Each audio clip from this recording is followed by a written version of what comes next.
warahmatullahi wabarakatuh. Saya Erwita Pratiwi dengan NIM 2522121, Prodi Pendidikan Teknik Informatika dan Komputer 2D, Universitas Islam Negeri Syekh M. Jamil Jambi Bukit Tinggi. Di sini saya akan menjelaskan materi pada buku Basis Data karya Muhammad Fikri dengan dosen pengampu yang terhormat Bapak Rian Amanda MPDT. Di buku Basis Data ini ada 4 bab yang akan saya jelaskan. Bab yang pertama itu tentang konsep basis data. Yang kedua itu tentang basis data relasional. Bab ketiga, siklus hidup perancangan basis data. Dan bab keempat adalah pemodelan data. Baik, langsung saja kita ke materi yang pertama. Bab pertama yaitu konsep basis data. Yang pertama, perkembangan basis data. Basis data itu awalnya pada tahun 1960 oleh Charles Bateman, yang mana beliau mendesain generasi pertama DBMS, Database Management System, yang disebut dengan penyimpanan data terintegrasi. Pada tahun 1960-an, IBM mengembangkan sistem manajemen informasi, yaitu sistem SABRE, yang mana sistem itu dapat mengakses data yang sama pada jaringan komputer. Kemudian, pada tahun 1970, Edgar Colt mengusulkan suatu model data baru, yaitu model data relasional. Pada tahun 1980-an, model data relasional ini menjadi patokan atau paradigma DBMS yang paling dominan. Lalu juga sudah mengembangkan bahasa query SQL. Pada akhir tahun 1980-an dan awal tahun 1990 sudah banyak sistem basis data yang dikembangkan, seperti model data yang lengkap, kemudian bahasa query yang powerful, serta sudah banyak sistem yang diperluaskan. Nah, yang kedua, definisi basis data. Basis itu sendiri dapat diartikan sebagai gudang, markas, tempat berkumpul, maupun tempat bersarang.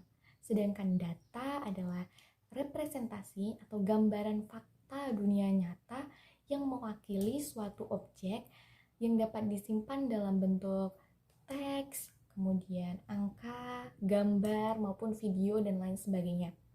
Jadi, dapat disimpulkan bahwa basis data adalah kumpulan item data yang saling berhubungan, yang diorganisasikan berdasarkan struktur tertentu, yang kemudian tersimpan di hardware dan juga software yang dapat digunakan untuk memanipulasi data seperti memperbaharui, mengubah, mencari, kemudian menghapus data untuk tujuan tertentu.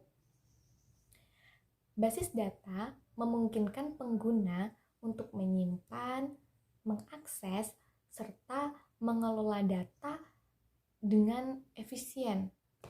Dalam berbagai industri dan aplikasi, basis data digunakan untuk mendukung berbagai aktivitas seperti sistem informasi. Nah, yang ketiga, sistem basis data. Sistem basis data itu sendiri yaitu sistem yang terdiri dari kumpulan tabel data yang saling berhubungan, serta kumpulan program yang memungkinkan pemakai lain ataupun program lain untuk mengakses dan memanipulasi tabel data tersebut. Adapun beberapa komponen dari sistem basis data itu. Yang pertama itu perangkat keras atau hardware. Nah, perangkat keras atau hardware ini merupakan komponen fisik nyata dalam sistem basis data. Contohnya seperti server, komputer, kemudian ruang penyimpanan fisik seperti hard disk, SSD, jaringan, dan perangkat lainnya yang digunakan untuk menjalankan sistem basis data. Yang kedua, sistem operasi, yaitu program yang mengaktifkan atau memfungsikan sistem operasi, kemudian mengendalikan seluruh sumber daya dan melakukan operasi-operasi yang ada di dalam komputer. Yang ketiga, manajemen sistem atau DBMS, Database Management System, yaitu untuk menentukan bagaimana data tersebut disimpan, kemudian dapat diubah dan diambil kembali datanya. Nah, komponen yang keempat yaitu pemakai atau user itu sendiri. Pemakai atau user dapat berinteraksi dengan basis data, kemudian dapat memanipulasi data dalam program itu. Namun, harus ditulis dalam bentuk bahasa pemrograman. Yang kelima, aplikasi atau perangkat lain. Aplikasi atau perangkat lain ini tergantung kepada kebutuhan pemakai. Adapun tujuan dari basis data. Yang pertama, mengatur data atau mengorganisasikan data yang mana tujuannya itu agar mendapatkan kemudahan, ketepatan, dan kecepatan dalam mengambil kembali data tersebut. Yang kedua, tidak ada duplikasi data. Jadi maksudnya di sini tuh tidak ada data yang serupa atau ganda sehingga data mudah dijaga dan ditemukan. Yang ketiga itu data terintegrasi. Yang keempat, data tidak tergantung pada program aplikasi. Jadi, pemeliharaan program aplikasi tersebut itu dapat dilakukan dengan mudah. Yang kelima, data dapat dipakai secara bersama oleh beberapa pemakai. Nah, yang keenam, dapat diterapkan standarisasi. Yang ketujuh, informasi selalu up to date atau yang terbaru. Kemudian yang kedelapan, memenuhi kebutuhan-kebutuhan konten informasi, baik dari pengguna maupun aplikasi tertentu. Kemudian yang kesembilan, itu menyediakan struktur informasi yang alami serta mudah dipahami. Kemudian yang terakhir, mendukung kebutuhan dalam pemrosesan dan kinerjanya. Contohnya seperti waktu respon, waktu pemrosesan, serta ruang penyimpanan.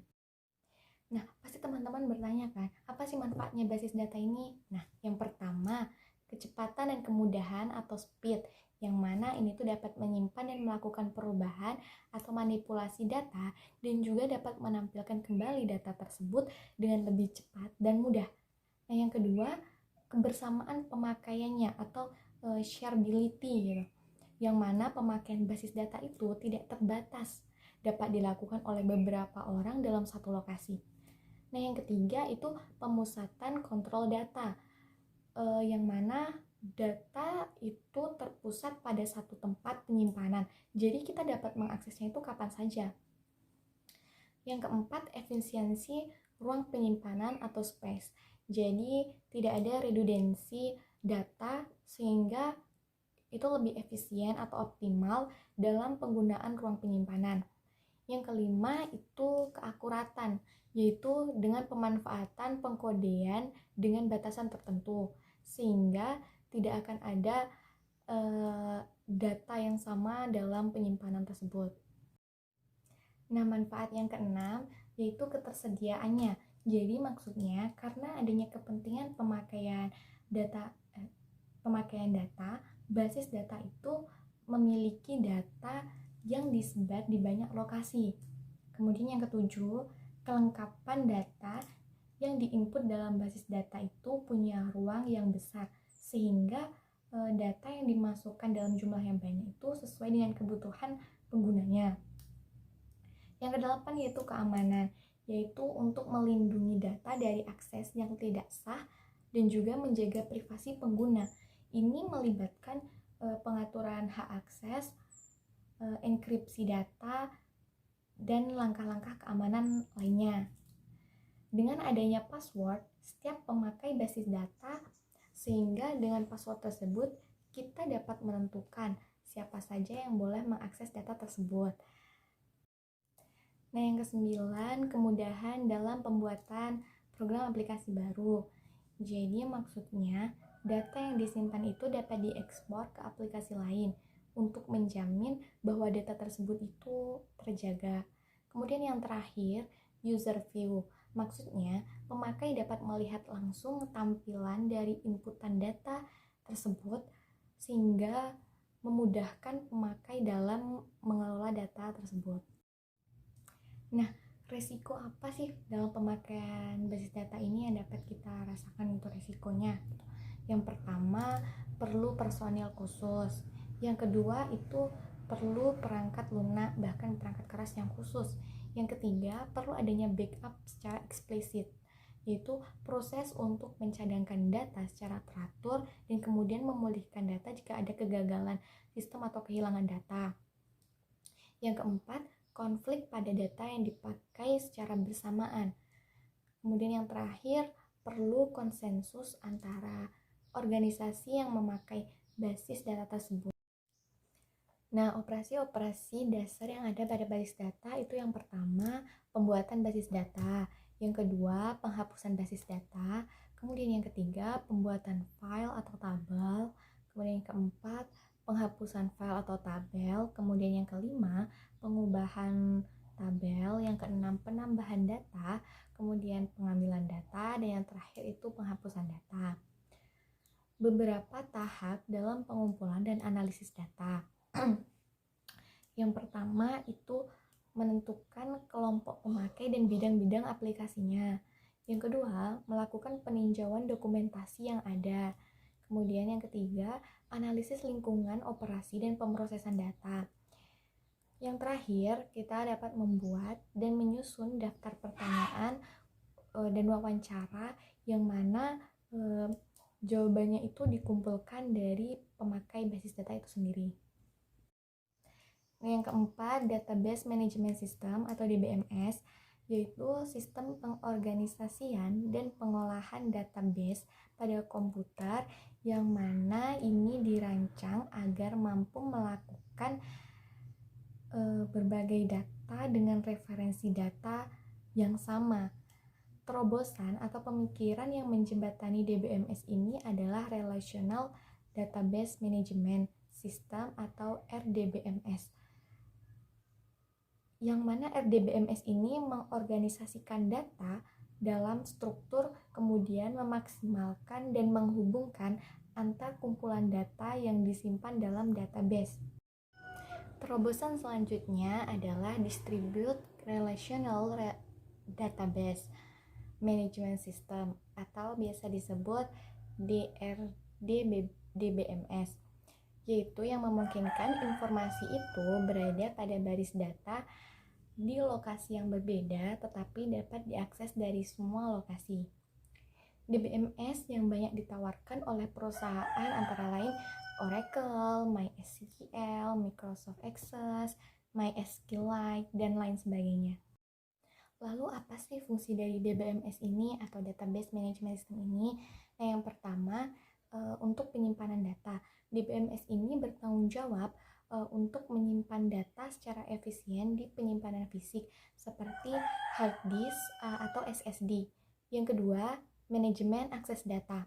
DBMS mengelola hak akses pengguna ke data dalam basis data.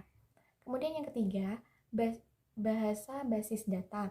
DBMS menyediakan bahasa basis data yang memungkinkan pengguna ataupun aplikasi untuk berinteraksi dengan basis data. Kemudian yang keempat, pengelolaan keamanan.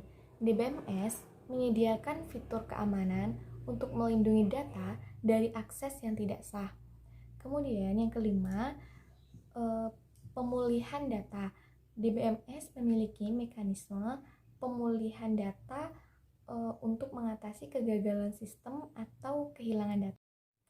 Adapun beberapa perbedaan basis data dengan DBMS, Database Management System. Jika basis data itu adalah datanya atau record dari data-data, sedangkan DBMS, Database Management System itu aplikasi untuk mengelola data tersebut atau record tersebut yang mana bisa memanipulasi data seperti menambahkan data, menghapus data, mengubah data, dan menampilkan database itu sendiri. DBMS atau Database Management System dan basis data saling melengkapi dalam rangka menyediakan sistem pengelolaan data yang lebih efisien. Nah, baik, di sini saya akan melanjutkan pembahasan bab 2 yaitu basis data relasional. Yang pertama tentang pengantar basis data relasional. Basis data relasional ini merupakan cara untuk mengolah data secara fisik ke dalam memori yang mana posisi data relasional ini menggunakan tabel 2 dimensi yang terdiri atas baris dan kolom untuk memberi gambaran sebuah berkas data. Untuk menerapkan basis data diperlukan software khusus, yang mana software ini disebut sistem pengelola basis data.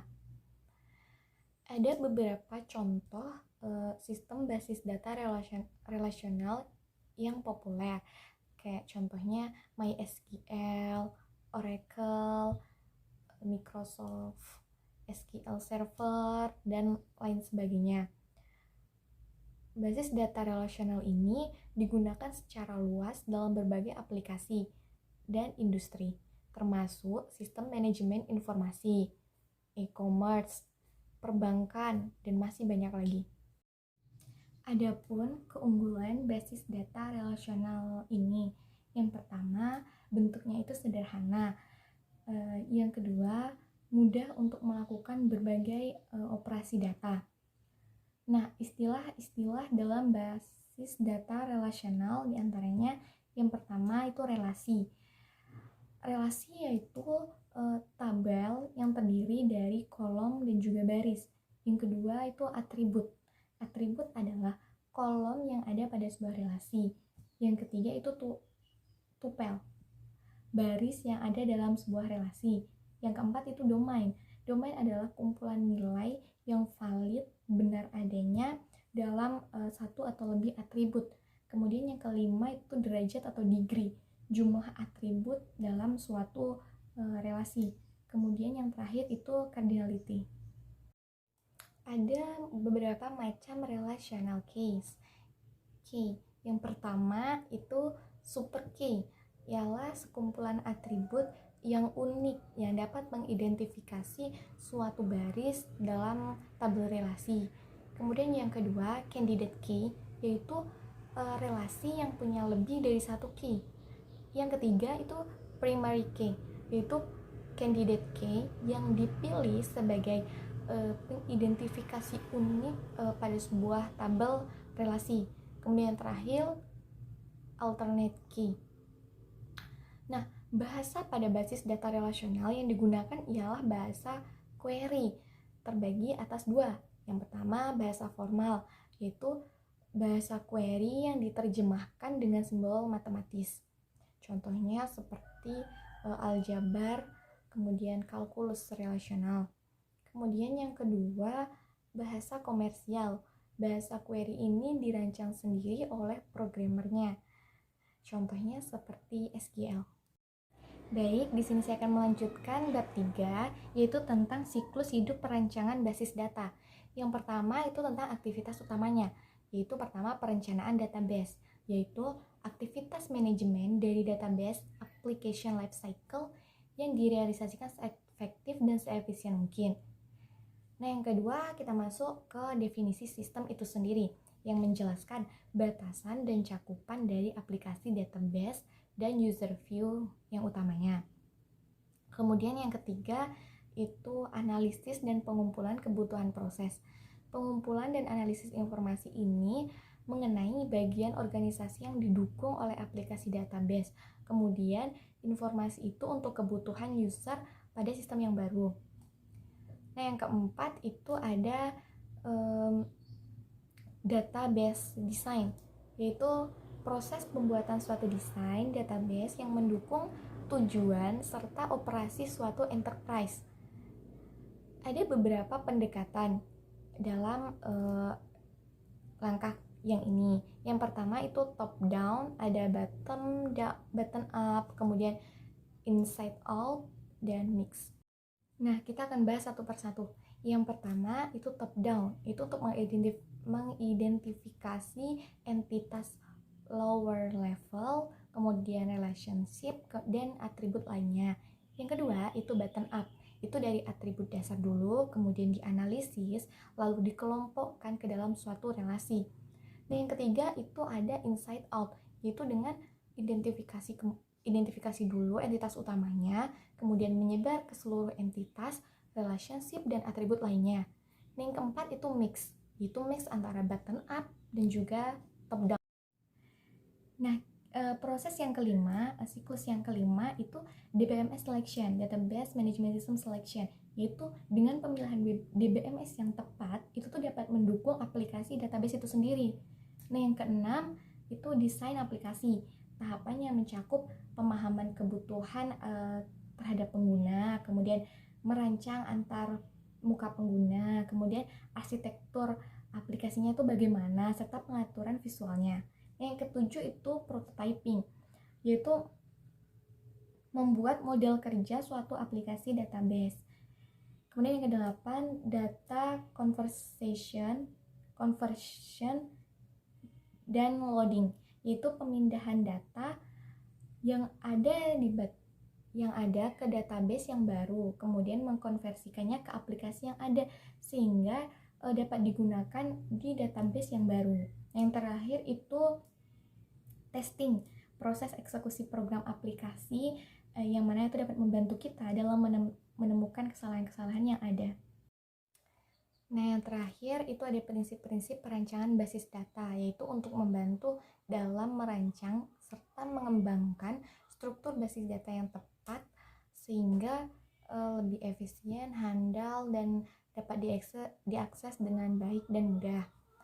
Di antaranya yang pertama itu harus memiliki perspektif globalnya, yaitu harus dipandang dari sisi secara keseluruhan. Yang kedua, gunakan perancangan dari atas ke bawah. Yang ketiga, berikan informasi secara selektif. Yang keempat, berikan database yang berbeda untuk manajemen yang berbeda pula. Jadi, satu manajemen itu database-nya satu, manajemen lain juga punya database yang berbeda. Yang kelima, jangan mengubah file yang ada, karena bisa jadi di situ ada data-data penting seperti itu. Nah, saya akan melanjutkan pembahasan selanjutnya, yaitu bab 4 tentang pemodelan data. Yang pertama itu basis data relasional. Kita ketahui dulu apa itu relational variable. Relation variable itu relasi yang strukturnya itu telah terdefinisi, telah diketahui. Yang kedua, relation value, itu nilai yang ada di dalam relasi tersebut. Nah, berdasarkan keberadaannya, relasi ini dibagi 3. Yang pertama, base relation, itu relasi yang strukturnya itu udah benar-benar ada pada basis data. Yang kedua, derived relation, itu relasi yang diturunkan dari relasi lain. Yang ketiga itu view, derived relation yang sudah punya nama. Nah, yang pertama itu pemodelan data, yang mana model data itu adalah kumpulan konsep yang digunakan untuk menjelaskan struktur dari basis data dan kemudian memberikan gambaran tingkat-tingkat abstraksi data, yang mana model data ini digunakan saat mendesain sistem basis data agar basis data tersebut stabil, kemudian dapat terhindar dari kesalahan-kesalahan. Adapun tujuan dari model data ini yaitu untuk menyajikan data agar mudah dimengerti, dimodifikasi pula. Kemudian pemodelan data adalah langkah yang penting dalam perancangan basis data agar basis data tersebut tuh efektif dan dapat membantu dalam mencapai tujuan keberhasilan sistem informasi itu sendiri. Yang kedua yaitu entity relational model. Entity relational model ini merupakan perwujudan dari model relasional dalam bentuk diagram ER diagram, yang mana ini tuh berfungsi untuk menggambarkan n relasi dari dua file atau tabel. Ada 3 macam bentuk relasi, yaitu dari satu-satu, satu banyak, dan banyak-banyak. Konsep dasar ER modeling. Yang pertama itu entity types. Model relasi ini tuh didasarkan pada persepsi dunia nyata. Entity di sini ialah objek yang diidentifikasi atau ditemukan itu tuh secara unik. Sedangkan entity yang mempunyai karakteristik itu disebut entity set. Dan himpunan nilai yang diberikan kepada atribut itu disebut domain. Nah, yang kedua adalah relationship types. Relation ini di sini ialah kumpulan dari beberapa entitas. Jadi relationship types ini adalah kumpulan entitas yang saling berhubungan dan punya arti antar tipe entitas yang ada. Adapun derajat relationship yaitu jumlah tipe entitas yang ada dalam suatu relasi. Nah, macam-macam derajat relationship yaitu yang pertama binary relationship set, yaitu relasinya itu menghubungkan antara dua entitas. Nah, yang kedua ternary relationship set, yang relasinya itu menghubungkan antara tiga entitas. Nah, yang terakhir n-ary relationship set, yaitu relasinya antara n entitas. Adapun derajat yang paling umum digunakan yaitu yang pertama one to one relationship, yang kedua one to many relationship, yang ketiga many to many relationship. Itu artinya satu ke satu hubungan, kemudian satu ke banyak hubungan, kemudian banyak ke banyak hubungan. Model Entity Relationship atau ER diagram adalah konsep dasar dalam pemodelan basis data yang digunakan untuk menggambarkan hubungan antara entitas yaitu objek dalam suatu sistem. ER modeling ini adalah proses mendefinisikan entitas dan hubungan antara entitas tersebut dalam bentuk diagram ER. Ada beberapa konsep dasar dalam ER modeling ini. Nah, yang pertama itu ada entitas atau entity, yaitu objek nyata atau konseptual yang memiliki atribut yang dapat diidentifikasi secara unik. Contohnya entitas dalam perpustakaan itu ada buku, ada peminjaman, pengembalian. Nah, konsep dasar yang kedua yaitu atribut. Atribut ini properti yang didefinisikan untuk setiap entitas. Jadi atribut ini menggambarkan karakteristik atau informasi yang terkait dari entitas tersebut. Misalnya atribut dari entitas buku itu ada judul, penulis, kemudian atau tahun terbitnya. Nah, konsep dasar yang ketiga yaitu hubungan atau relationship. Hubungan ini menggambarkan interaksi atau keterkaitan antara dua atau lebih entitas. Hubungan ini dapat memiliki arah dan tingkat kekuatan tertentu. Contohnya itu hubungan dalam sistem perpustakaan. Itu kayak buku dipinjam oleh anggota atau anggota melakukan peminjaman buku, seperti itu. Nah, selanjutnya itu ada diagram ER atau IR diagram. Itu adalah representasi visual nyata dari konsep-konsep yang sudah disebutkan tadi, seperti entitas. Diagram ini menggunakan simbol-simbol grafis seperti persegi panjang untuk entitas, garis untuk hubungan, dan panah itu untuk menunjukkan arah hubungan. Diagram ER itu membantu dalam pemahaman yang lebih jelas tentang atribut, entitas, hubungan, dan kardinalitas yang ada dalam sebuah sistem. Nah, selanjutnya itu ada kardinalitas atau cardinality. Kardinalitas ini menggambarkan jumlah entitas yang terlibat dalam hubungan antara dua entitas. Misalnya itu dalam hubungan antara buku dan penulis. Dalam pemodelan ER, modeling ini, entity relationship modeling ini ada beberapa jenis kunci yang digunakan untuk mengidentifikasi entitas dan juga dapat menghubungkan hubungan antar entitas. Kunci-kunci ini penting dalam ER modeling karena kunci tersebut membantu dalam merancang dan kemudian membangun hubungan antara entitas dalam database. Mereka atau key ini memastikan integritas data, kemudian menghubungkan entitas yang terkait, dan kemudian memungkinkan adanya manipulasi data seperti menambah, mengubah data, menghapus data, dan sebagainya agar lebih efisien. Dalam ER modeling, konsep dasar ER modeling ini tujuannya adalah untuk merancang model yang akurat dan konsisten dari basis data yang akan dibuat. Dengan menggunakan konsep dasar ini, kita dapat memahami struktur data apa yang akan kita gunakan. Kemudian kita juga dapat mengidentifikasi kebutuhan dan ketergantungan data. Dan juga dapat membangun dasar yang solid untuk pengembangan basis data tersebut. Sekian penjelasan materi dari saya ucapkan terima kasih. Assalamualaikum warahmatullahi wabarakatuh.